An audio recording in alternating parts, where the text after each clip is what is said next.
Hello दोस्तों और बच्चों, स्वागत है आपका हमारे यूट्यूब चैनल पर। दोस्तों और मेरे प्यारे बच्चों, जैसा कि आप सभी को पता है, क्लास 12th के विद्यार्थियों के लिए भी ब्लूप्रिंट जारी कर दिया गया है। तो आज हम कक्षा 12th हिस्ट्री सब्जेक्ट के ब्लूप्रिंट के हिसाब से जो है रिवीजन करने के लिए आपके सामने ये क्लास लेके आए हैं। आप हमारे साथ निरंतर बने रहिएगा। बोर्ड एग्जाम में आने वाले महत्वपूर्ण प्रश्नों को चैप्टर वाइज हम देखने वाले हैं।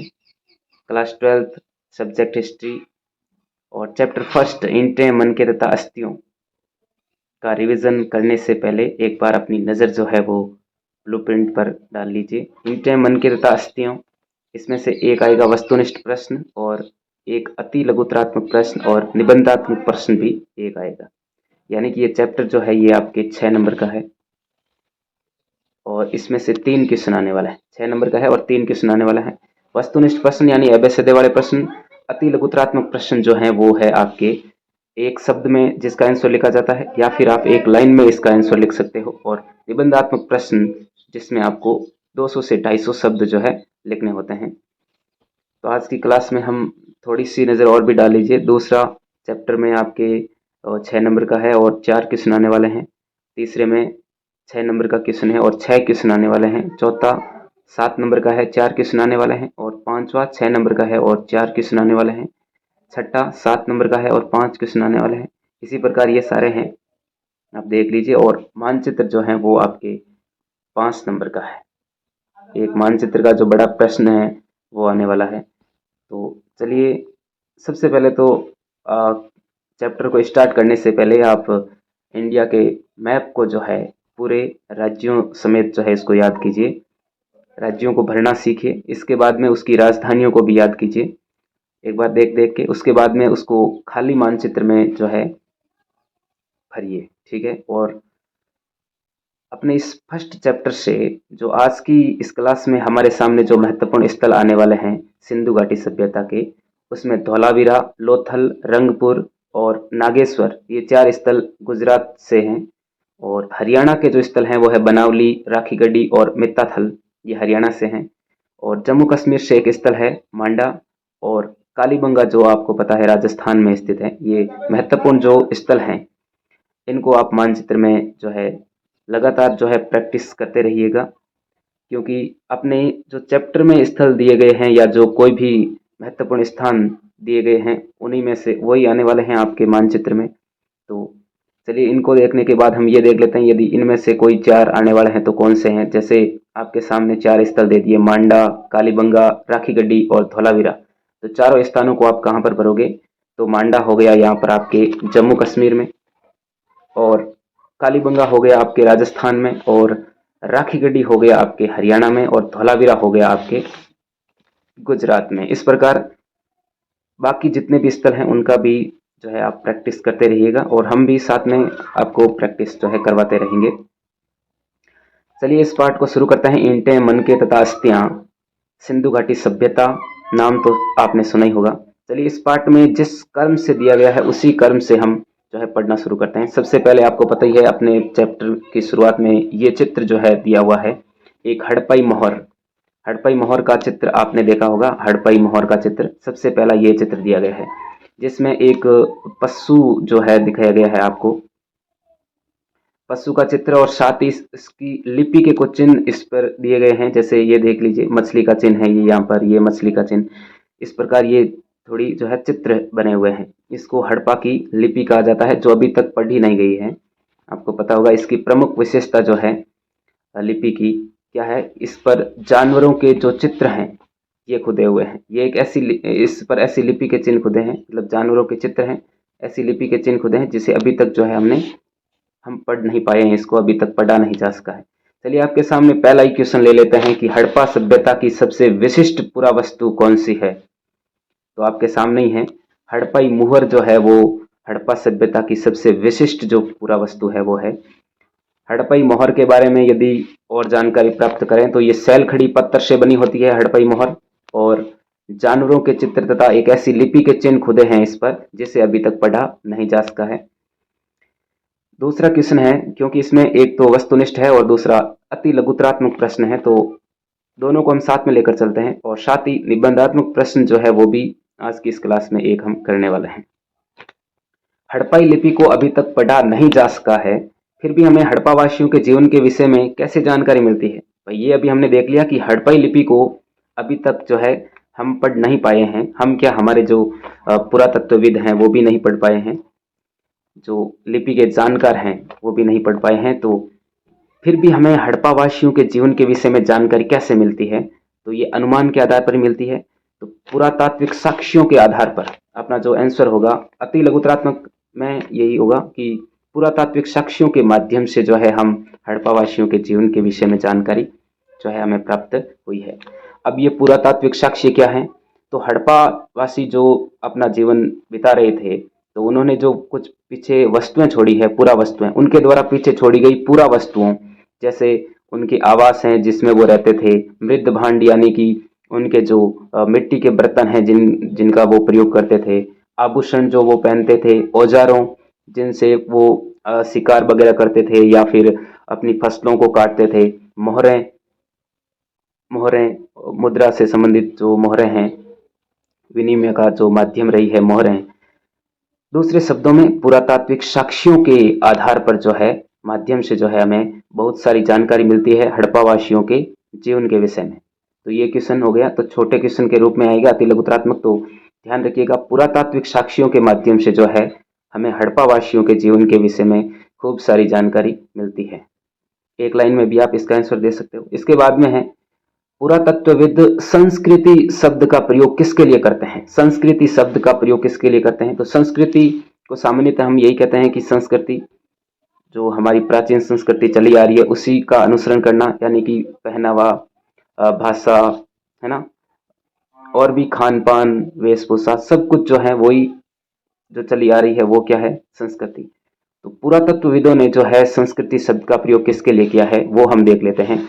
पुरातत्वविद जो है वो संस्कृति शब्द का प्रयोग पूरा वस्तुओं, जो हड़प्पा सभ्यता के विभिन्न स्थलों से जो हमें पूरा वस्तुएं मिली है जिसकी चर्चा अभी हमने की, कि वहाँ के आवास, मृद भांड, औजार, मुहरें, आभूषण, जो सभी पूरा वस्तुएं प्राप्त हुई है वहाँ की पूरा वस्तुओं के ऐसे समूह के लिए करते हैं जो एक विशिष्ट शैली के होते हैं।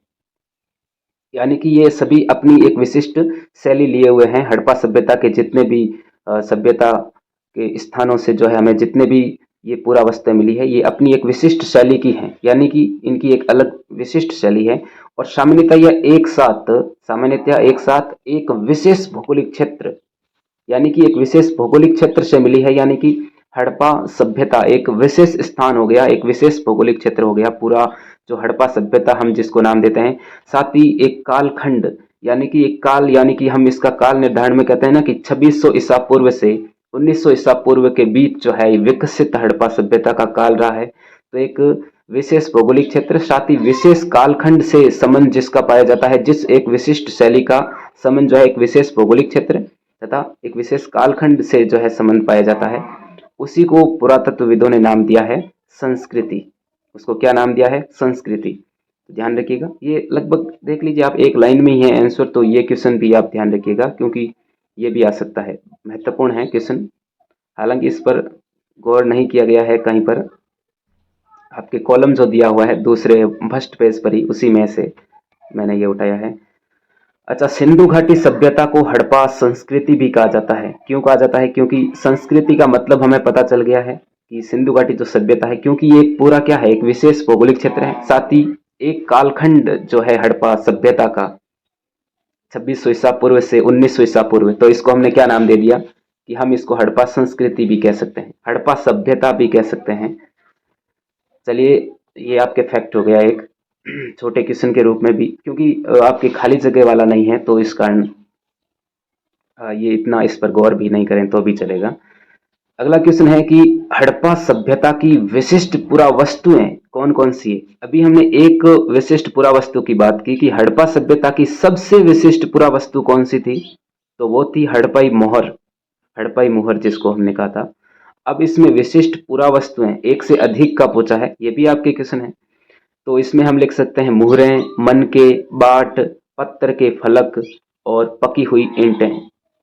ये जो हैं ये क्या हैं, हड़प्पा सभ्यता की विशिष्ट पुरावस्तु। एक है तो सिर्फ वो क्या है, हड़प्पाई मोहरें हैं, लेकिन एक से अधिक यदि तिलगुत्रात्मक सुनाया है तो ध्यान रखिएगा पुरावस्तुएं। यदि ऐसा पूछे हड़प्पा सभ्यता की सबसे विशिष्ट पुरावस्तु कौन सी है, तो वो सिर्फ हड़प्पाई मोहर है। और यदि पूछे कि विशिष्ट पुरावस्तुएं कौन कौन सी है, तो फिर आप 3-4 नाम ये दे सकते हैं। मनके भी हैं, मनके यानी ये देखिए मनके का चित्र दिया हुआ है। मनके जो हम माला में पिरोते हैं वो मनके आपके पुस्तक में भी हैं। हड़प्पा संस्कृति या हड़प्पा सभ्यता की जानकारी के जो प्रमुख स्रोत हैं, क्योंकि हम लिपि को तो पढ़ पाए नहीं हैं, तो जानकारी हमें जो मिलती है वहाँ के जो पुरावस्तुएं हैं उन्हीं से मिलती है। यानी कि प्रमुख जो स्रोत हैं हड़प्पा सभ्यता की जानकारी जिससे हमें प्राप्त होती है वो कौन कौन से हैं, तो आवास है, मृद भांड है, आपके आभूषण हैं, औजार है, मुहरें हैं, घरेलू सामान जो हैं वो बाट है, मनके हैं और ईंटें हैं। ये जो हैं आपके सब क्या हैं, हड़प्पा सभ्यता की जानकारी के स्रोत हैं। इसमें ये देखिए पत्थर के जो फलक हैं उसके ये विभिन्न औजार जो हैं उसके चित्र, ऊपर अभी हमने ये मनके वगैरह के चित्र जो है देखे, बाट वगैरह। अब हड़प्पा जो सभ्यता है वो हम इसका कालक्रम बताते हैं कि हड़प्पा सभ्यता का जो कालक्रम है, सिंधु घाटी सभ्यता, हड़प्पा संस्कृति जिसको हम नाम देते हैं, तो 2600 बीसी यानी 2600 ईसा पूर्व से लेकर 1900 ईसा पूर्व 1900 बीसी तक जो है हम इसका क्या मानते हैं, कालखंड मानते हैं। बेसिकली ये जो कालखंड है ये है हड़प्पा सभ्यता का जो विकसित पीरियड था, एकदम जो डेवलपमेंट वाला विकास एकदम जो कर चुका था हड़प्पा, जो शहरों के रूप में था वो हड़प्पा, उस हड़प्पा का जो काल है वो है 2600 ईसा पूर्व से 1900 ईसा पूर्व। क्या इससे पहले हड़प्पा सभ्यता नहीं थी? क्या इसके बाद में हड़प्पा सभ्यता नहीं रही? क्या यही एक कालक्रम है कि 2600 ईसा पूर्व से 1900 ईसा पूर्व तक ही हड़प्पा सभ्यता रही? तो ऐसा नहीं है, उससे पहले भी कुछ लोग रहे होंगे, हालांकि वो इतने विकसित नहीं थे, है ना। तो उसको हमने क्या नाम दिया है, तो जो विकसित हड़प्पा सभ्यता यानी 2600 ईसा पूर्व से लेकर 1900 ईसा पूर्व के बीच की हड़प्पा सभ्यता है वो है विकसित हड़प्पा सभ्यता। अब इससे पहले की जो सभ्यता है उसको हमने नाम दे दिया आरंभिक हड़प्पा सभ्यता, क्योंकि हड़प्पा से वो क्या है, पहले है, यानी कि हड़प्पा का पहले, हड़प्पा सभ्यता के लोगों का पहले जो आरंभ हुआ है उसको हमने पहले का नाम दे दिया है। ये कालखंड लगभग जाता है आपके 3200-3300 ईसा पूर्व तक, 3250 मान लीजिए, 3250 ईसा पूर्व तक जो है आरंभिक हड़प्पा सभ्यता का जो कालक्रम है वो माना जाता है, 3250 से लेकर 2600 ईसा पूर्व। तो वहां तक आपको ध्यान नहीं रखना है, आपको सिर्फ विकसित हड़प्पा सभ्यता का ही कालक्रम ध्यान रखना है। तो विकसित हड़प्पा सभ्यता 1900 ईसा पूर्व तक थी, तो क्या एकदम 1900 ईसा पूर्व में ही हड़प्पा सभ्यता का पतन हो गया? तो ऐसा भी नहीं है। हड़प्पा सभ्यता उसके बाद में प्रवृत्ति रूप में भी चली, यानी बाद में भी चली, तो उसको हमने नाम दिया है प्रवृत्ति हड़प्पा सभ्यता, जो लगभग आपके 1500-1600 तक जो है चली थी, 1600-1500 तक। तो इस प्रकार ये हड़प्पा सभ्यता का कालखंड है। कालक्रम मतलब हड़प्पा सभ्यता को हम 3 भागों में बांट सकते हैं, आरंभिक हड़प्पा सभ्यता, विकसित हड़प्पा सभ्यता और प्रवर्ती हड़प्पा सभ्यता। अब इस हड़प्पा सभ्यता का नाम हड़प्पा सभ्यता ही क्यों रखा गया, तो इसका भी फैक्ट है आपके सामने कि हड़प्पा सबसे पहला खोजा गया स्थान था। आपने पढ़ा होगा दयाराम साहनी ने हड़प्पा सभ्यता की खोज जो है 1921 में की थी। सबसे पहले खोज जो हुई है वो हड़प्पा की हुई है, इस कारण हमने जो है इस सभ्यता को नाम क्या दे दिया, हड़प्पा सभ्यता। इसलिए इसका नाम क्या पड़ा, हड़प्पा सभ्यता। छोटे क्वेश्चन के रूप में भी ध्यान रखना कि हड़प्पा जो है सबसे पहला खोजा गया स्थान था, इसलिए इस सभ्यता का नाम हड़प्पा सभ्यता रखा गया। अब इस हड़प्पा सभ्यता को सिंधु घाटी सभ्यता क्यों कहते हैं? यह सभ्यता जो है सिंधु नदी घाटी के आसपास फैली हुई थी, इस कारण इसको हम क्या कहते हैं, सिंधु घाटी सभ्यता। सिंधु घाटी सभ्यता एक बहुत, सिंधु नदी जो है बड़े क्षेत्र में फैलती है, सिंधु घाटी क्षेत्र में जो है ये सभ्यता फैली हुई है, सिंधु नदी घाटी क्षेत्र में, इस कारण हम इसको सिंधु घाटी सभ्यता भी कहते हैं। ये ध्यान रखना हड़प्पा जो स्थान है वो सिंधु नदी के किनारे स्थित नहीं है, हड़प्पा जो स्थान है वो किस नदी के किनारे स्थित है, रावी नदी के किनारे स्थित है। कहाँ पर स्थित है हड़प्पा? हड़प्पा रावी नदी के किनारे स्थित है। ये भी महत्वपूर्ण क्वेश्चन है, हड़प्पा किस नदी के किनारे स्थित है? हड़प्पा रावी नदी के किनारे स्थित है। अगला क्वेश्चन देख लीजिए, हड़प्पा सभ्यता का जो नामकरण है वो किस आधार पर किया गया है? अभी हमने देखा हड़प्पा सभ्यता का नामकरण किस आधार पर किया गया है कि इस सभ्यता का जो नामकरण है वो हड़प्पा नामक स्थान पर किया गया है। हड़प्पा नामक स्थान के नाम पर किया गया है क्योंकि यहाँ पर जो है ये संस्कृति पहली बार खोजी गई थी। सबसे पहला जो स्थल है वो हड़प्पा खोजा गया था 1921 में, दयाराम साहनी ने खोजा था जॉन मॉर्सल के निर्देशन में। तो इसलिए इसको हम नाम देते हैं हड़प्पा सभ्यता। चलिए अगला क्वेश्चन देख लेते हैं कि हड़प्पा सभ्यता का काल निर्धारण किया गया है। इसका काल जो है हड़प्पा सभ्यता का टाइम पीरियड हड़प्पा सभ्यता का वो कौन सा है? तो हड़प्पा सभ्यता का टाइम पीरियड देखिए, सब सेम ही लिखे हैं मैंने, 2600 से 1900, 2600 से 1900, 2600 से 1900, 2600 से 1900, लेकिन इसमें फर्क जो है वो है इकाई का। आपको विशेष तौर पर यही ध्यान देना है इकाई क्या लिखी हुई है पीछे। किसी में ईसा पूर्व, ईसवी, ईसवी, ईसा पूर्व, ईसा पूर्व, ईसा पूर्व, ईसवी, ईसवी, तो यहीं पर आपको ध्यान देना है। तो ये क्या होगा इसका आंसर? इसका आंसर होगा 2600 ईसा पूर्व से लेकर 1900 ईसा पूर्व के बीच में। ईसवी नहीं होगा, 2600 ईसा पूर्व से लेकर 2600 1900 ईसा पूर्व के बीच में। आप क्या कोई बच्चा यदि सीधा सीधा जिसको इकाई के बारे में पता नहीं है, उसने सिर्फ इतना पढ़ा है कि 2600 से 1900 ईस्वी, 1900 जो है हड़प्पा सभ्यता का कालक्रम है, तो वो सीधा क्या करेगा, ऊपर से ही देखेगा, सीधा पहला ही देखेगा उसको, तो वो उसको कर देगा। इसलिए आपको इकाई को भी पढ़ना है कि हड़प्पा सभ्यता का जो काल निर्धारण है वो 2600 ईसा पूर्व और 1900 ईसा पूर्व के बीच में किया गया है। इधर ये एक थोड़ा छोटा सा दिया गया है कि आरंभिक तथा विकसित हड़प्पा संस्कृतियां, सिंध और चोलिस्तान, थार रेगिस्तान से लगा हुआ पाकिस्तान का जो रेगिस्तानी क्षेत्र है वो उसको बोलते हैं चोलिस्तान। यानी थार का मरुस्थल राजस्थान में स्थित है, तो थार के मरुस्थल से सटा हुआ जो पाकिस्तान का रेगिस्तानी क्षेत्र है उसको क्या बोलते हैं? चोलिस्तान। और सिंध भी कहाँ पर है? पाकिस्तान में है।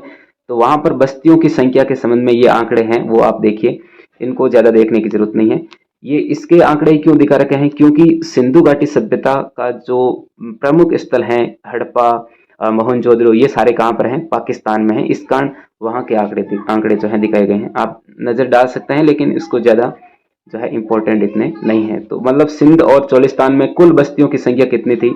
106 सिंध में थी, 239 चोलिस्तान में थी। आरंभिक हड़प्पा स्थल, अभी हमने बात की कि हड़प्पा सभ्यता को हम तीन जो विभिन्न चरण है, तीन जो कालखंड है उसमें बांट सकते हैं। आरंभिक हड़प्पा सभ्यता, विकसित हड़प्पा सभ्यता, प्रवर्ती हड़प्पा सभ्यता। तो आरंभिक हड़प्पा स्थल में शुरुआत में यहाँ पर सिंध में 52 थे और उसके बाद में चोलिस्तान में 37 थे। फिर विकसित हुए तो यहाँ पर आपके सिंध में 65 हो गए और चोलिस्तान में 136 स्थल हो गए।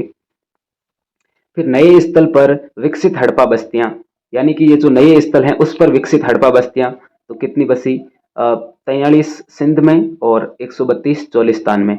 और त्याग दिए गए आरंभिक हड़प्पा स्थल, यानी जो लोगों ने जो है आरंभिक जो हड़प्पा स्थल थे उनको त्याग दिया। यानी आप ऐसा समझ लो कि गांव के लोग थे, गांव को त्याग दिया और वो शहर में बस गए। तो फिर वो बाद में विकसित मतलब आरंभिक ऐसे कितने स्थल थे जो छोड़ दिए गए, त्याग दिए गए? तो 29 सिंध में थे 29 और 33 जो है वो आपके चोलिस्तान में थे। ज्यादा ध्यान देने की जरूरत नहीं है, हालांकि थोड़ी बहुत नजर आपकी इस पर भी पड़नी चाहिए।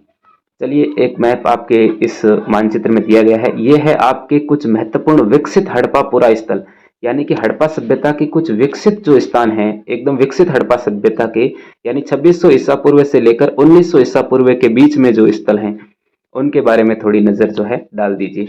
सबसे पहला अभी हमने बात भी की थी मांडा। देखो ये बाउंड्री आपको दिख रही होगी, ये बाउंड्री जो है आपको पता है ये राजस्थान इधर, और ये इधर गुजरात वाला इलाका ऐसे करके ऐसे ऐसे जाता है ना, ये वाला, ये देखो गुजरात। इधर ये जो स्थान है ये किसका है? ये पाकिस्तान का इलाका है, ठीक है। इधर अरब सागर आ गया, ये नीचे ये पाकिस्तान। तो इसके जो महत्वपूर्ण स्थल है मोहनजोदड़ो, ये पाकिस्तान में। सुत्का गैंडोर जो सबसे पश्चिमी स्थल है वो कहाँ पर है? पाकिस्तान में। और सबसे उत्तरी स्थल आपको पता ही है अपने जम्मू कश्मीर में स्थित है, मांडा। और ये देखिए सिंधु नदी जो है, ये देखिए सिंधु नदी दिख रही है, सिंधु नदी, ये वाली सिंधु नदी, सिंधु नदी नाम लिखा है, सिंधु नदी ये से, इसकी झेलम, चिनाब, ये सब सहायक नदियां हैं। ये देखिए रावी, रावी नदी पर स्थित है हड़प्पा, दिख रहा है? रावी नदी पर कौन सा स्थान है? ये हड़प्पा जो है ये आपके रावी नदी पर स्थित है, ये वाला हड़प्पा रावी नदी पर। सतलज, ये सारी जो है ये सिंधु नदी की सहायक नदियां हैं। कोट दीजी ये पाकिस्तान में है, चहुंदड़ो ये पाकिस्तान में है, बालाकोट ये पाकिस्तान में है, आमरी ये पाकिस्तान में है, इधर मोहनजोदड़ो पाकिस्तान, हड़प्पा पाकिस्तान पाकिस्तान, और ये एक कन्वेरी वाला ये भी कहाँ पर है?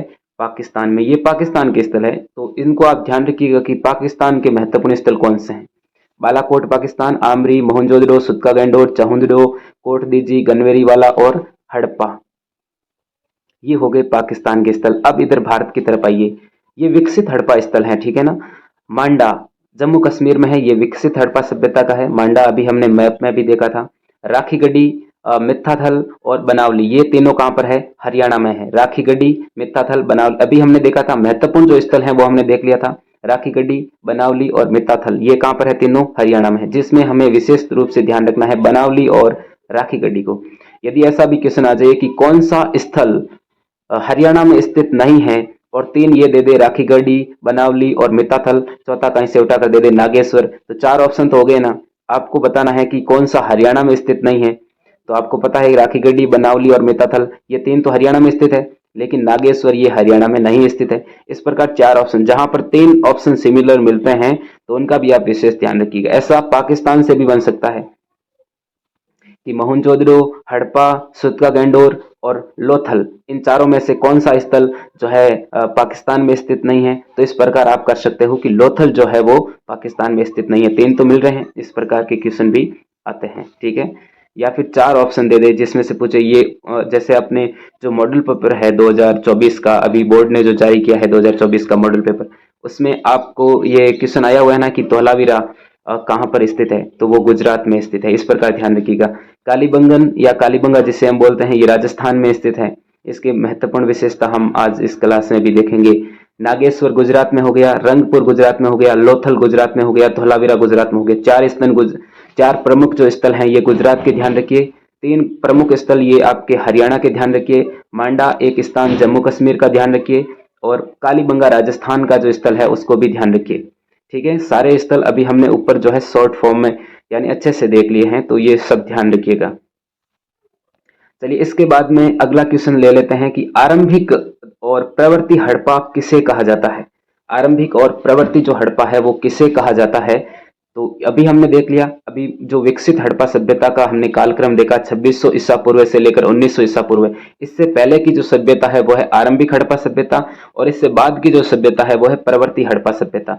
तो हड़प्पा क्षेत्र में इस सभ्यता से पहले और बाद में भी जो संस्कृतियां हैं वो अस्तित्व में थी, जिन्हें हम क्रम से क्या कहते हैं? आरंभिक और प्रवर्ती हड़प्पा सभ्यता। इन संस्कृतियों से हड़प्पा सभ्यता को अलग करने के लिए कभी कभी हम इसे क्या कह देते हैं? विकसित हड़प्पा सभ्यता। ये पॉइंट भी हमने देख लिया था।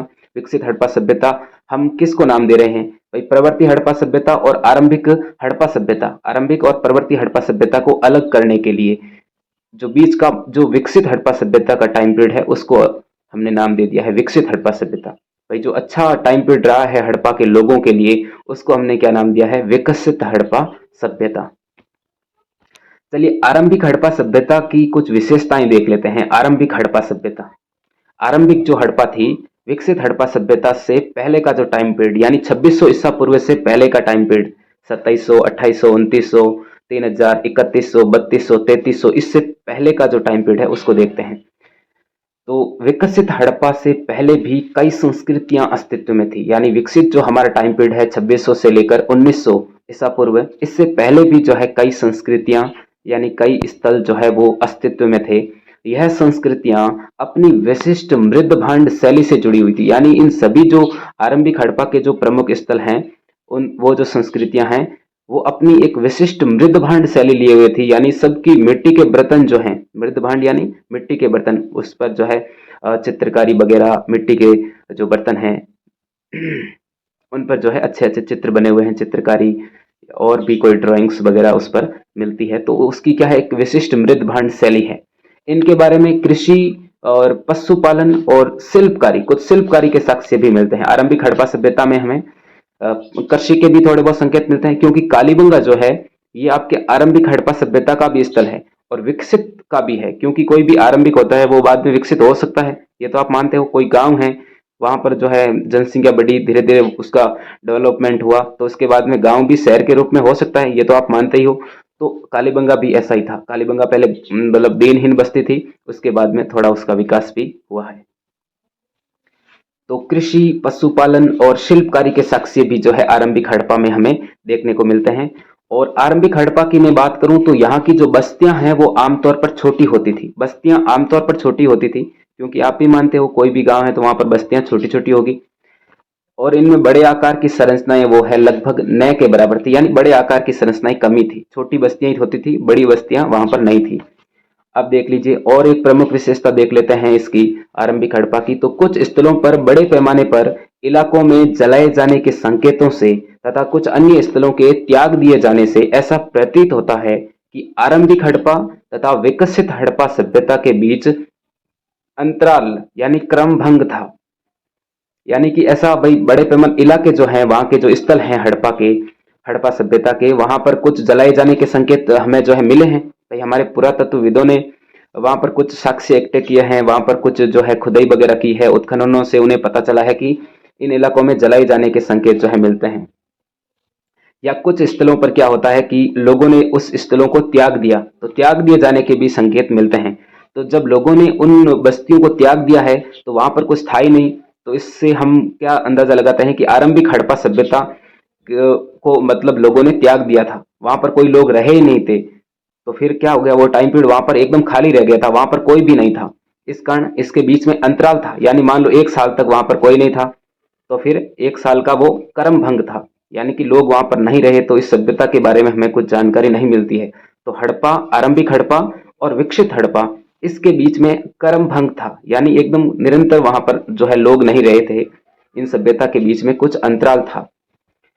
चलिए ये हो गया आपके आरंभिक हड़प्पा सभ्यता। आरंभिक हड़प्पा सभ्यता के कुछ प्रमुख स्थल हैं जिसमें आपको ज्यादा ध्यान देने की जरूरत नहीं है। ये 10 दम्ब सादात, कोटदीजी, सिसवल और आमरी नाल, ये सिंधु नदी जो है यहीं पर ये स्थल हैं, इस पर आपको ज्यादा ध्यान देने की भी इतनी जरूरत नहीं है। आरंभिक ये छोटे छोटे जो डॉट बने हुए हैं ये ऐसे छोटी छोटी बस्तियां थी, ये दिख रहे हैं ना आपको, छोटे छोटे डॉट ऐसे। इसके बाद में और कुछ देख लेते हैं। आरंभिक जो हड़प्पा संस्कृतियां है ना, वो कुछ स्थानों पर विकसित संस्कृति जो है वहां पर विकसित हड़प्पा संस्कृति अस्तित्व में आई थी। जैसे हमने अभी कालीबंगा की बात की थी कि कालीबंगा पहले आरंभिक हड़प्पा का भाग थी, उसके बाद में कालीबंगा विकसित हो गई। तो आरंभिक हड़प्पा संस्कृतियों के कुछ स्थल जो हैं, कुछ स्थानों पर विकसित हड़प्पा संस्कृति अस्तित्व में आई थी। अब इन दोनों संस्कृतियों में जीवन निर्वाह के तरीके समान थे, यानी कालीबंगा पहले मतलब आरंभिक का भाग थी और उसके बाद में वो विकसित हो गई। तो आरंभिक और विकसित हड़प्पा सभ्यता में जो लोग अपने जीवन जीने का जो उनका तरीका है, खाने पीने का, आभूषण पहनने का, और भी कई प्रकार के तरीके हो सकते हैं। तो ये तरीके लगभग क्या है, जीवन निर्वाह करने के जो तरीके हैं वो लगभग समान थे आरंभिक हड़प्पा और विकसित हड़प्पा के। कौन कौन से थे, चलिए देख लेते हैं कुछ पॉइंटों के माध्यम से। हड़प्पा सभ्यता के लोग कई प्रकार के पेड़ पौधों से प्राप्त उत्पादों और जानवरों से प्राप्त मांस का सेवन करते थे। यानी एक तो पेड़ पौधों से प्राप्त जो कोई भी उत्पाद हैं, चाहे उनकी छाल भी हो सकती है, उसकी फल भी हो सकती है, पेड़ की पत्तियां भी हो सकती है, फूल भी हो सकते हैं, तो ये खाने के रूप में प्रयोग करते थे। साथ ही जानवरों से प्राप्त मांस का सेवन करते थे। ये हम बात किसकी कर रहे हैं, हड़प्पा, आरंभिक हड़प्पा और विकसित हड़प्पा दोनों के जो जीवन निर्वाह के तरीके हैं उनके बारे में। वे मछली का सेवन भी करते थे। कौन, मछली का मतलब निर्वाह के तरीके हड़प्पा निवासियों के, हड़प्पा जो निवासी हैं, यानी विकसित में ही ले लो आप, मतलब आरंभिक वालों के भी लगभग समान थे और विकसित हड़प्पा सभ्यता के आपके पॉइंट दिया हुआ है ना कि निर्वाह के तरीके, हड़प्पा सभ्यता के जो जीवन निर्वाह के तरीके हैं वो किस प्रकार के थे। तो समझ गई, पेड़ पौधों से प्राप्त उत्पाद और जानवरों से प्राप्त मांस का सेवन करते थे और मछली का भी सेवन करते थे, मछली जो है उसको भी खाते थे वे। और क्या करते थे, गेहूं, जौ, दाल, सफेद चना और तिल, बाजरा, चावल, ये प्रमुख अनाज हैं। आप अपने मतलब वो टिपा मत लगाया कि भी खास के बाजरी है ना, तो मतलब यहाँ पर जो लिखे हुए हैं ना वही हैं। अब इसमें कोई अभी नया कुछ आया है आप उसको लिख दो, तो वो मत लिखना आप। जैसे आप लिख दो मोठ, मोठ हरी दाल, तो वो नहीं लिखना है, चना की है सिर्फ, सफेद चना वो भी। गेहूं, जौ, दाल, सफेद चना, तिल, बाजरा, चावल, ये प्रमुख जो अनाज हैं इनका सेवन करते थे हड़प्पा निवासी। तोरा नहीं लगाना है, तो विशेष रूप से ध्यान रखना।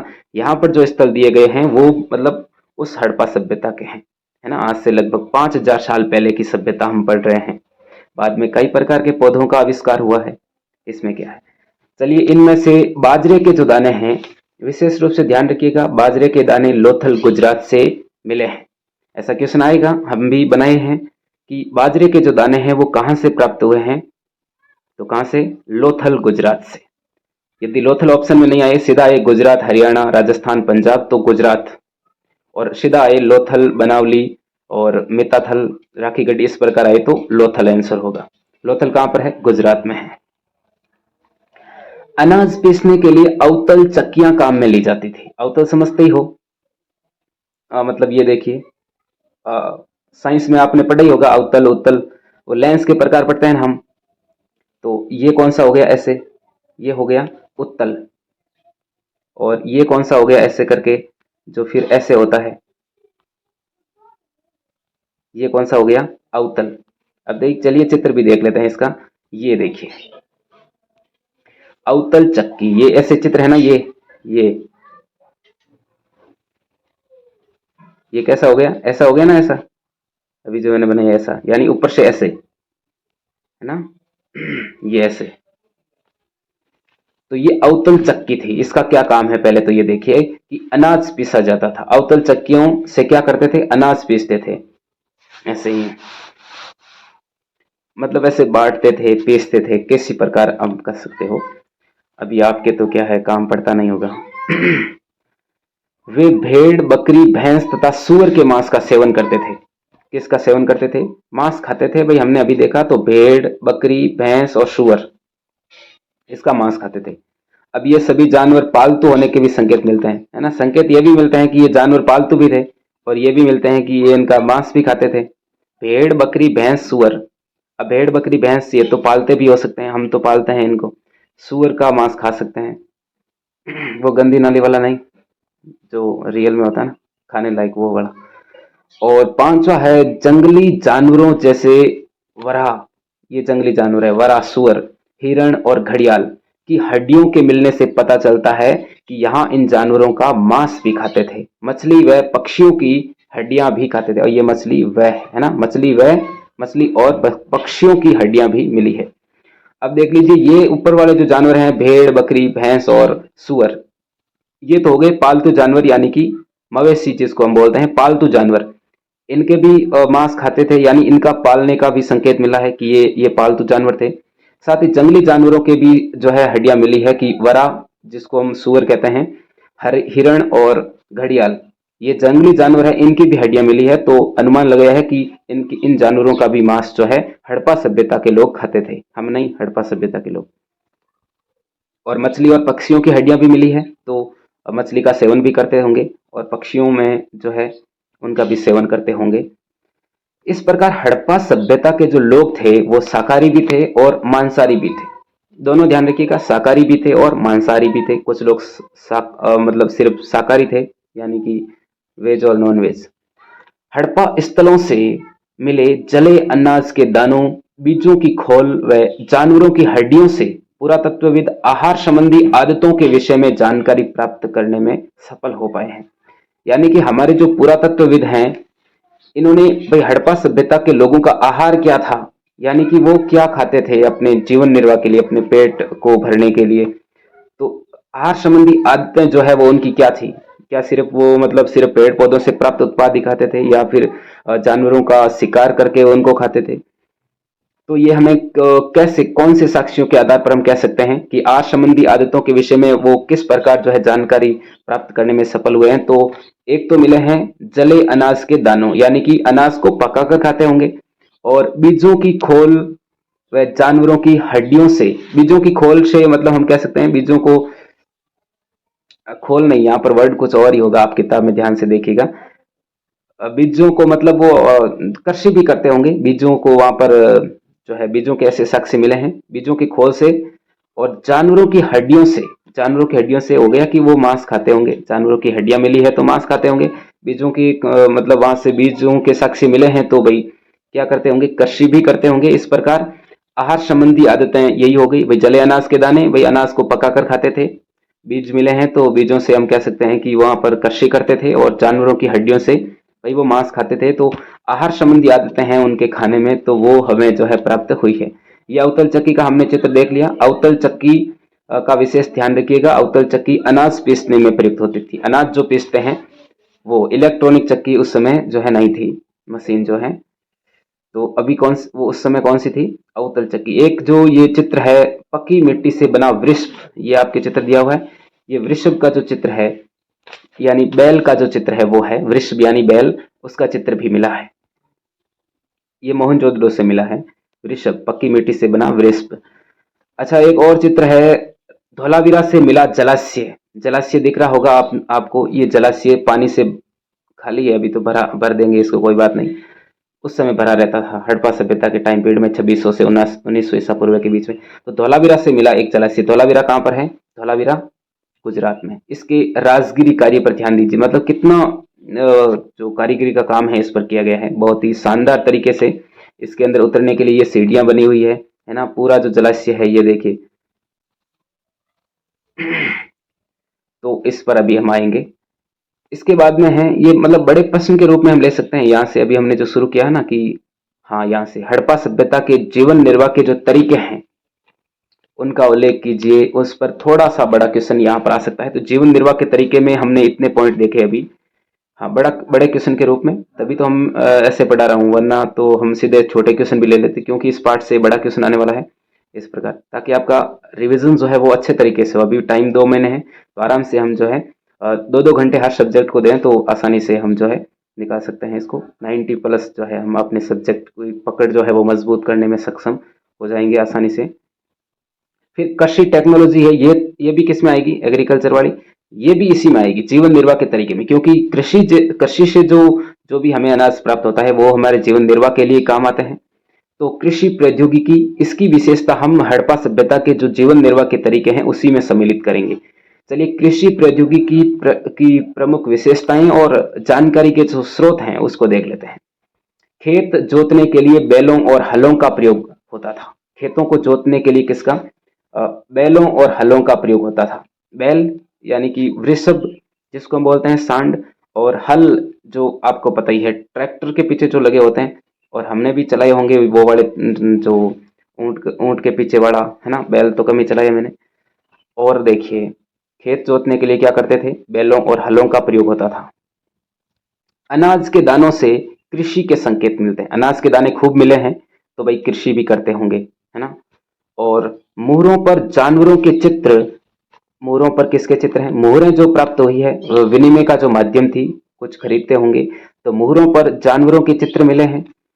वृषभ की पक्की मिट्टी की मूर्ति मिली है, अभी हमने वो मूर्ति भी देखी। वृषभ की पक्की मिट्टी की जो मूर्ति देखी हमने अभी, ये दिख रही है, वृषभ की पक्की मिट्टी की मूर्ति, पक्की मिट्टी से बना वृषभ, ये मूर्ति मिली है।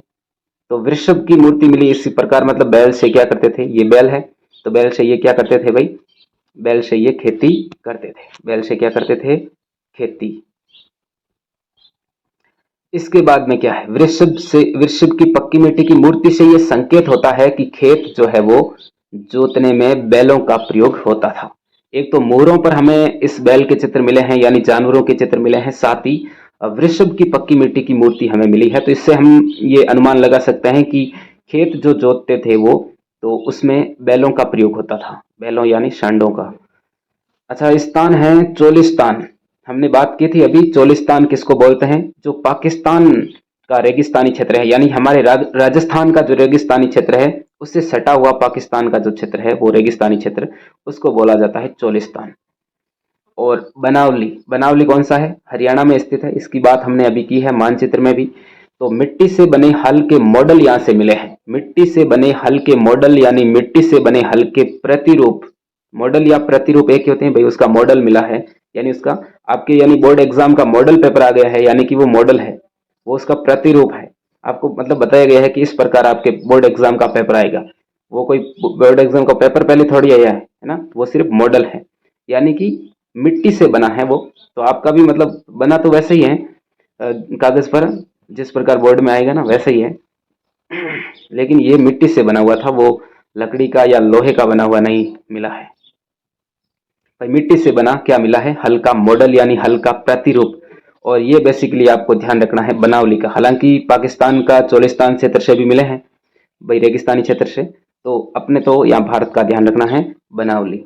छोटा क्वेश्चन ऐसे ही आएगा, या फिर ऐसे आएगा कि मिट्टी के बने हल के मॉडल या हल के प्रतिरूप कहाँ से प्राप्त हुए हैं, तो ये पूरी लाइन लिख सकते हो अति लघुत्रात्मक में।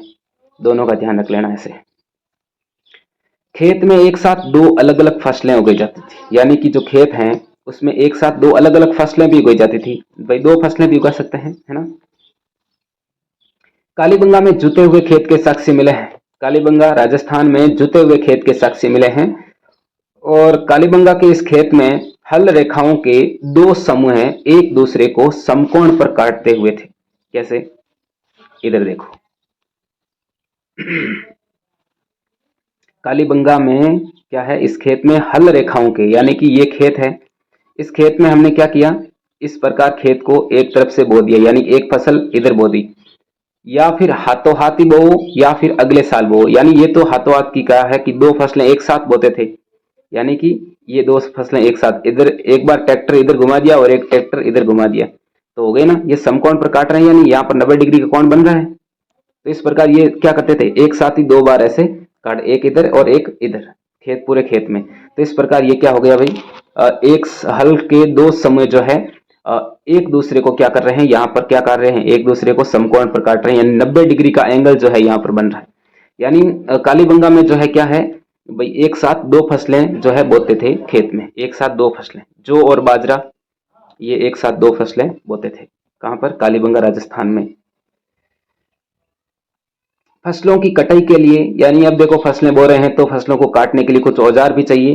तो ये कौन से औजार चाहिए फसलों की कटाई के लिए? लकड़ी के हत्थों में लगे, जैसे हमारे दरांती है जिससे हम कड़ब बांटते हैं, वो दरांती का जो, जिसको हम हाथ से पकड़ते हैं, वो किसका है? वो लकड़ी का है ना।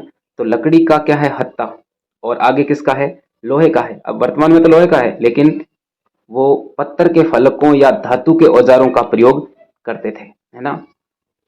पीछे लकड़ी से, लकड़ी का पकड़ने के लिए लकड़ी का, और आगे कैसे होता था? हड़प्पा वासियों के तो या तो पत्थर के फलक होते थे आगे तिके तिके, ताकि उससे फसल आसानी से कर सके, या फिर धातु के औजारों का प्रयोग करते थे। धातु के भी हो सकते हैं, सोने के औजार, चांदी के औजार, इतने महंगे, क्या बुराई है इसमें, वो होते थे इतने, है ना, चांदी के, तांबे के का प्रयोग जो है वो करते थे। हम वर्तमान में तो लोहे के करते हैं, लेकिन लोहा जो है वो हड़प्पा सभ्यता से प्राप्त नहीं हुआ है। लोहा और घोड़ा दोनों का ध्यान रखना, घोड़ा और लोहा जो है वो दोनों ही कहाँ से प्राप्त नहीं, इन दोनों के, घोड़े और लोहे के साक्ष्य जो हैं वो हड़प्पा सभ्यता से प्राप्त नहीं हुए हैं। चलिए एग्रीकल्चर टेक्नोलॉजी के बारे में कुछ और भी चर्चा कर लेते हैं। कुओं और जलाशयों से, यानी अब सिंचाई भी कर लेते हैं कुछ। क्या क्या बातें हुई अभी तक? खेत जोतने के लिए किसका प्रयोग करते थे? बैलों का। फिर कौन सी फसल बोते थे? दो अलग अलग फसलें भी उगाई जाती थी, ये भी बात की। फिर फसल उगाने के बाद कटाई, कटाई भी देखी हमने। कटाई किससे करते थे? औजारों का देख लिया। अब चलिए उसमें फसल को पानी, पानी के लिए मतलब जलाशय किस, क्या स्रोत था? सिर्फ वर्षा के पानी पर निर्भर थे, या और भी कुछ स्रोत थे? जल का संचय किया जाता था या नहीं किया जाता था? तो कुओं और जलाशयों से, ये इसमें जल का संचय किया जाता था, यानी जल पहले इसमें जो है सुरक्षित रखते थे, भाई बाद में फसल को पानी पिलाएंगे। तो कुओं और जलाशयों से प्राप्त पानी का जो प्रयोग है वो सिंचाई के लिए करते थे, खेतों में सिंचाई जो है करते थे। तो सिंचाई की सुविधा भी थी, सिर्फ वर्षा पर ही निर्भर नहीं थे, और सिंचाई के लिए नहरों का भी प्रयोग जो है किया जाता था। एक तो कुओं का, जलाशयों का, और साथ ही नहरों का, इन तीन चीजों का प्रयोग किसके लिए करते थे? कुएं आपको पता ही है, कुएं मोहनजोदड़ो से बहुत प्राप्त हुए हैं, 700 कुएं प्राप्त हुए हैं, लगभग हर घर में कुआं मिला है। जलाशयों का प्रयोग, जलाशयों का अभी हमने एक चित्र भी देखा था, कौन सा? ये वाला। कहाँ से मिला है? धौलावीरा से। जलाशय कहाँ से मिला है? धौलावीरा से। अभी हमने चित्र भी देखा था, विशेषताएं भी देखेंगे जलाशय की। और इसके अलावा एक है आपके, कौन सा? जलाशय के बाद में एक हमने अभी देखा है कि कुआं, जलाशय, और कहाँ चले गए थे हम, यहाँ पर नहर, नहर का साक्ष्य भी मिला है। कहाँ से मिला है? तो अफगानिस्तान में एक स्थल है सोर्तुगाई, सोर्तुगाई नाम सुना? हाँ ये रहा सोर्तुगाई, यहाँ से मिला है क्या? हमें नहरों के अवशेष मिले हैं। तो ये नहरों, कुओं और जलाशयों का प्रयोग जो है वो किसके लिए करते थे? सिंचाई के लिए। खेत में हम अभी वर्तमान में तो फव्वारा पत्तियां वगैरह कई आ गई, ट्यूबवेल से जो है हम क्या करते हैं, सिंचाई करते हैं, लेकिन पहले किससे करते थे? नहरों से करते थे, कुओं से करते थे, जलाशयों से जो है सिंचाई करते थे। कृषि के लिए जल का संचय भी किया जाता था, यानी जल को पहले ही मतलब सुरक्षित रखते थे, जल को मतलब पहले एक्स्ट्रा मतलब भर देते थे, कुओं में भर देते थे कि जल हाँ ये आगे काम आएगा। फालतू ऐसे वेस्टेज जो है जल को नहीं करते थे, जल का संचय किया जाता था, इकट्ठा कर लेते थे पहले ही जल को। अपने जो स्रोत होते जल के, कुएं और जलाशय ये भरे रहते थे जल से, ताकि बाद में सिंचाई में जो है इन जल का प्रयोग हम करेंगे। तो कृषि के लिए जल का क्या करते थे, संचय करते थे। अब जल का संचय किस में करते थे, एक अभी हमने बात की जलाशयों में, यानी धौलावीरा का जो जलाशय है, जो प्रसिद्ध जलाशय, उसमें जल का संचय किया जाता था, वो भरा रहता था। और ये भी क्वेश्चन ध्यान रखिएगा कि अफगानिस्तान में सोर्तुगाई से नहरों के कुछ अवशेष मिले हैं, अभी क्वेश्चन फॉर्मेट में भी देखने वाले हैं हम। और गुजरात के धौलावीरा में जलाशय मिले हैं जिनका प्रयोग शायद कृषि के लिए जल संचयन हेतु किया जाता था, यानी कृषि जल का संचयन जो है वो करते थे। गुजरात के धौलावीरा में जलाशय मिले हैं जिनका प्रयोग शायद कृषि के लिए जल संचयन हेतु किया जाता था। चलिए इसके बाद में ये देख लेते हैं धातु के जो औजार हैं, धातु के औजार ये किसके हैं, तांबे के हैं क्या? धातु के जो औजार हैं जिसका अभी हमने बात की थी कि लकड़ी के हत्थों में लगे हुए जो पत्थर के फलक आगे या फिर धातु के औजार लगे होते जिससे वो फसल की कटाई करते थे, तो ये धातु के प्रमुख औजार जो हैं ये तांबे के वगैरह का होते थे, है ना, सोना चांदी नहीं होते थे, इतने महंगे नहीं होते थे, तांबे के हो सकते हैं, कांसे के हो सकते हैं, क्योंकि हम हड़प्पा सभ्यता को क्या बोलते हैं, कांस्य युगीन सभ्यता। किसकी सभ्यता? कांस्य युगीन सभ्यता। हड़प्पा सभ्यता को कांस्य युगीन सभ्यता भी कहा जाता है क्योंकि प्रचुर मात्रा में यहाँ कांसे का प्रयोग जो है वो हुआ है। तो धातु के औजारों के चित्र भी हमने देख लिए। चलिए अब क्वेश्चन फॉर्मेट में कुछ क्वेश्चन जो है वो देख लेते हैं, कुछ ज्यादा नहीं है, 25 क्वेश्चन है। 7 क्वेश्चन तो हमने ऊपर छोटे मोटे ऐसे ही साथ में देख लिए थे। अब क्वेश्चन, वो बड़ा क्वेश्चन आप देख लेना कि हड़प्पा निवासियों के जीवन निर्वाह के तरीके किस प्रकार के थे। और यदि ऐसा भी क्वेश्चन आ जाए कि हड़प्पा निवासियों के जीवन निर्वाह के तरीके और वर्तमान के जो जीवन निर्वाह के तरीके हैं उसमें क्या प्रासंगिकता है, किस प्रकार भिन्नताएं हैं, किस प्रकार समानताएं हैं, तो जब प्राचीन आपको पता रहेंगी तो वर्तमान को तो आपको पता ही है भाई, आप आसानी से कर दोगे। चलिए अब क्वेश्चनों को देख लेते हैं कि पूरा वनस्पतिज्ञ किसे कहा जाता है। अपने इसी चैप्टर से आए हुए हैं, उसी को उठाया है मैंने। जो प्राचीन वनस्पति के अध्ययन के विशेषज्ञ होते हैं उसे पूरा वनस्पतिज्ञ कहते हैं। सिंपल सा है, प्राचीन वनस्पति के जो अध्ययन के विशेषज्ञ होते हैं उसे पूरा वनस्पतिज्ञ कहते हैं। इसके बाद में है हड़प्पा सभ्यता के निवासी भोजन किससे प्राप्त करते थे। अब भोजन जो है वो किससे प्राप्त करते थे, अभी हमने देख ही लिया है पीछे जो जो हमने थ्योरिकल पढ़ा उसमें। हड़प्पा सभ्यता के जो निवासी हैं वो कई प्रकार के पेड़ पौधों से प्राप्त उत्पाद और जानवरों जिनमें मछली भी शामिल है से प्राप्त भोजन करते थे। अति लघुतरात्मक का बोल रहा हूं मैं, अति लघुतरात्मक जो है ध्यान से साथ में देखते रहना भाई। भोजन वो या तो पेड़ पौधों से प्राप्त करते थे या फिर जो है शिकार करते थे, मछली खाते थे, समझ गए। जले अनाज के दानों, अभी बात की थी, जले अनाज के दानों, बीजों की खोज, हाँ वो खोल लिखा था ना वहां पर, मैंने कहा ना कुछ अलग है, बीजों की खोज है वहां पर, ठीक है ना, बीजों की खोज हुई है तो वही बीजों की खोज यानी फसलों के रूप में प्राप्त, फसलों के जो है प्रयोग करते थे। बीजों की खोज से पुरातत्वविद किसके विषय में जानकारी प्राप्त करने में सफल हुए हैं, तो आहार संबंधी आदतों के विषय में, यानी वो अपना आहार जो है भोजन कौन कौन से करते थे। एक तो जले अनाज के दाने यानी कि वो पकाकर खाते थे, बीजों की खोज यानी वो फसलें भी उगाते थे, कृषि भी करते थे, इससे जो है वो उन्हें आहार संबंधी आदतों के बारे में जानकारी मिली है हमारे पुरातत्वविदों को। हड़प्पा स्थलों से कौन कौन से अनाज के दाने मिले हैं, हाँ वो मैंने पहले कहा था ना, टोरा नहीं लगाना है। गेहूं, जौ, दाल, सफेद चना, तिल, बाजरा, चावल, ठीक है। और बाजरे के दाने प्राप्त हुए हैं, तो कहां से प्राप्त हुए हैं बाजरे के दाने, तो मैंने कहा था ना वो ऑप्शन आ जाए भी लोथल, बनावली, तो वो तो उधर ध्यान रखना ही है भाई, लोथल से प्राप्त हुए हैं ये तो हमें पता ही है। अब लोथल कहां पर है, गुजरात में, तो गुजरात से प्राप्त हुए हैं, ये ज्यादा ध्यान रखिएगा कि लोथल से प्राप्त हुए हैं, क्योंकि लोथल कहां पर है, लोथल गुजरात में है। बाजरे के जो दाने प्राप्त हुए हैं वो लोथल से प्राप्त हुए हैं और लोथल कहां पर है, गुजरात में है। तो बाजरे के दाने कहां से प्राप्त हुए हैं, गुजरात से प्राप्त हुए हैं। और सर्वाधिक मात्रा में जो अनाज के दाने प्राप्त हुए हैं वो चावल के नहीं, बाजरे के हुए हैं। चावल के जो दाने हैं वो अपेक्षाकृत कम प्राप्त हुए हैं, ठीक है। ज्यादा जो अनाज के दाने प्राप्त हुए हैं वो किसके प्राप्त हुए हैं, बाजरे के, चावल के कम प्राप्त हुए हैं। हड़प्पा स्थलों से कौन कौन से जानवरों की हड्डियां मिली है? अभी हमने बात की थी कुछ पालतू जानवर थे यानी मवेशी, जिसमें हमने बात की थी भेड़, बकरी, भैंस और सूअर की जो हड्डियां हैं वो मिली है। साथ ही जंगली प्रजातियों में वरा यानी सूअर, हिरण और घड़ियाल की जो है हड्डियां मिली है, जिससे हमने अनुमान लगाया है कि इसका क्या करते थे, सेवन करते थे। इसके बाद में बात करते हैं कि मछली और पक्षियों की भी हड्डियां मिली है। अलग से फैक्ट है कि मछली वो खाते थे और साथ में पक्षियों की भी हड्डियां जो है मिली है। खेत जोतने के लिए हड़प्पावासी किसका प्रयोग करते थे?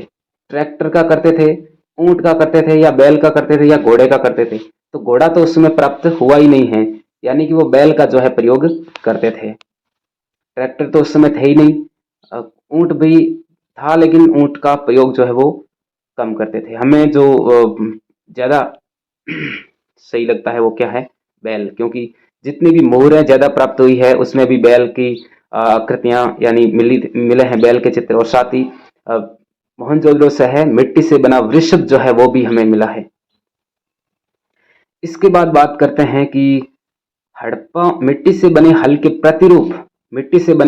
प्रतिरूप या मॉडल जो है वो कहां से प्राप्त हुए हैं?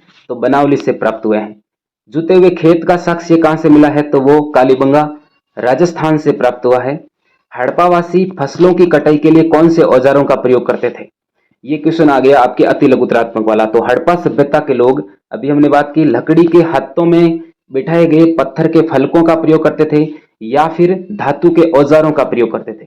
या तो भाई जो जिसको मुट्ठी में पकड़ते थे वो तो क्या होता था, लकड़ी का हत्ता, और जो आगे का भाग है जो तीखा होता था आगे से, जिससे फसल हम आसानी से ऐसे काट सकते थे, वो या तो पत्थर के फलक होते थे तीखे तीखे, या फिर किसी धातु के जो है आगे औजार होते थे तीखे तीखे। अभी हमने धातु के औजारों के चित्र भी देखे हैं। जब कृषि में हमने पढ़ा तो हमने ये भी देखा था कि नहरों के अवशेष कहां से प्राप्त हुए हैं?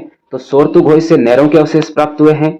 और जलाशय कहां से प्राप्त हुए हैं? तो जलाशय हमने देखा था धौलावीरा गुजरात से प्राप्त हुआ है। धौलावीरा गुजरात से जलाशय प्राप्त हुआ है। जलाशय का चित्र भी हमने देखा था अभी। हड़प्पावासी कृषि के लिए जल संचयन हेतु, जल को इकट्ठा करने के लिए, पहले भाई बाद में खेती करेंगे, सिंचाई करने के लिए जो है जल संचयन हेतु किसका प्रयोग करते थे? तो जलाशयों का प्रयोग करते थे। इसके अलावा कुओं का भी करते थे, नहरें जो होती थी वो, मतलब मेन तो जलाशय है। क्या है? जलाशय। जो जलाशय कहां से प्राप्त हुआ है? धौलावीरा गुजरात से। बड़ी संख्या में अवतल चक्कियां कहां से प्राप्त हुई है? अब अवतल चक्कियों का प्रयोग हमने अभी बात की थी कि अनाज को पीसने के लिए जो है अवतल चक्कियों का प्रयोग करते थे। तो अवतल चक्कियां मोहनजोदड़ो से प्राप्त हुई है। इसके बाद बात करूं कि अवतल चक्कियों का प्रयोग किसके लिए किया जाता था? अति लघुतरात्मक में छोटा क्वेश्चन की अनाज पीसने के लिए जो है अवतल चक्कियों का प्रयोग किया जाता था। और अनाज पीसने के लिए अवतल चक्कियां प्रयुक्त जो है एकमात्र साधन होती थी, एकमात्र थी ये जो अनाज पीसने के काम आती थी। अब अवतल चक्कियां किससे बनती थी? तो अवतल चक्कियां बनाने के लिए हमें कठोर, कंकरीले और अग्निज अग्निज यानी बलुआ पत्थर का प्रयोग करना पड़ता था। अग्निज या बलुआ पत्थर से, कठोर और कंकरीले पत्थरों से जो है हम क्या करते थे? अवतल चक्कियां बनाते थे। अवतल चक्की का चित्र भी आपने देखा होगा, तो वो इसी प्रकार का था। अब एक महत्वपूर्ण जो कृति है कि फर्दर एक्सकेवेशंस एट मोहनजोदड़ो कि लेखक कौन है, किसने लिखी ये पुस्तक? तो ये पुस्तक लिखी थी आपके किसने? अर्नेस्ट मैके ने। किसने लिखी? अर्नेस्ट मैके। अर्नेस्ट मैके ने ये जो बुक है वो लिखी थी। समझ गए? फर्दर एक्सकेवेशंस एट मोहनजोदड़ो किसकी कृति है? तो आपके अर्नेस्ट मैके की। इसके बाद में लास्ट क्वेश्चन है कि सालन पत्थर का प्रयोग किसके लिए किया जाता था? अनाज पीसने के लिए हो गई कौन सी? अवतल चक्कियां। और सालन सालन जो पत्र है इसका भी प्रयोग वो सालन यानी तरी बनाने के लिए, जड़ी बूटियों तथा मसालों को कूटने के लिए, जो भी विभिन्न प्रकार के मसाले जो हम अपने उसमें प्रयोग करते थे खाने के लिए, उनको कूटने के लिए किसका प्रयोग किया जाता था? सालन पत्थर का प्रयोग किया जाता था। ये जो जानकारी देते हैं वो है अर्नेस्ट मैके।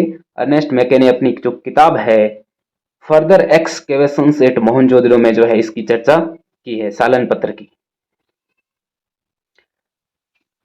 आशा करता हूं कि आपको हमारी ये क्लास बहुत ही अच्छी लगी होगी। बोर्ड एग्जाम में इसके लिए बहुत ही अच्छे अच्छे क्वेश्चन जो हैं वो आने वाले हैं। अब इस चैप्टर को एक साथ पूरा कर दें ये भी हम नहीं कर सकते, इसमें काफ़ी बड़ा है, तो आराम से पढ़ो, अभी है टाइम, है ना? ठीक है, चलिए इसी के साथ आज की क्लास को यहीं एंड करते हैं। आशा करता हूँ आपको ये क्लास अच्छी लगी होगी, और निरंतर जो है हमारे साथ बने रहिएगा और अपनी तैयारी को जो है कंटिन्यू करिए, पार्ट को साथ साथ में पढ़ते रहिए। 2 क्लास और होगी जिसमें ये चैप्टर हम कंप्लीट कर देंगे, क्योंकि इस चैप्टर से बड़ा क्वेश्चन आने वाला है। बाकी जो होंगे सीधे छोटे क्वेश्चन, वो हम ऐसे ही जो है साधारण शब्दों में, यानी कि छोटे छोटे ऐसे क्वेश्चनों के रूप में ले लेंगे, क्योंकि पहला पार्ट जिससे बड़ा क्वेश्चन आने वाला है, इस कारण हम इसको आराम से करेंगे। ठीक है, जय हिंद।